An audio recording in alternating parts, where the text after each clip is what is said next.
విగ్రహములకు బలి ఇచ్చిన వాటిని ఎవరో తిన్నారు అని నీవు తినడం అది నష్టమా లాభమా? అది నాశనమా రక్షణ?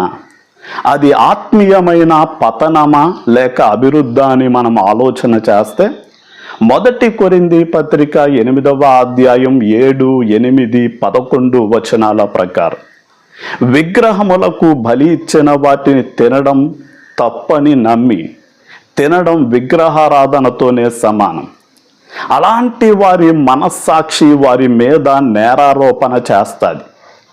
వారికి మేము అపరాధము చేశాము అనే భావము కలుగుతుంది. వారి మనస్సాక్షి బలహీనమవుద్ది. వారి మనస్సాక్షి అపవిత్రమవుద్ది. ఏదో ఒక కీడు వారికి సంభవిస్తుంది అన్న భయం వారికి కలుగుతుంది.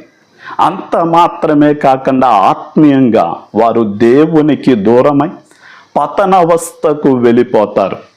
అందుకనే బైబిల్ గ్రంథంలో దానియేలు, షడ్రకు, మేషకు, అబేద్నెగోలు రాజుగారికి వండే ఆహార పదార్థాలు అంటే విగ్రహాలయంలోనికి జంతువులను తీసుకుని వెళ్ళి దాన్ని బలిచ్చి వాటి మాంసము వండి తెస్తారు అని తెలిసి రాజ భోజనాన్ని కూడా వారు తిరస్కరించారు.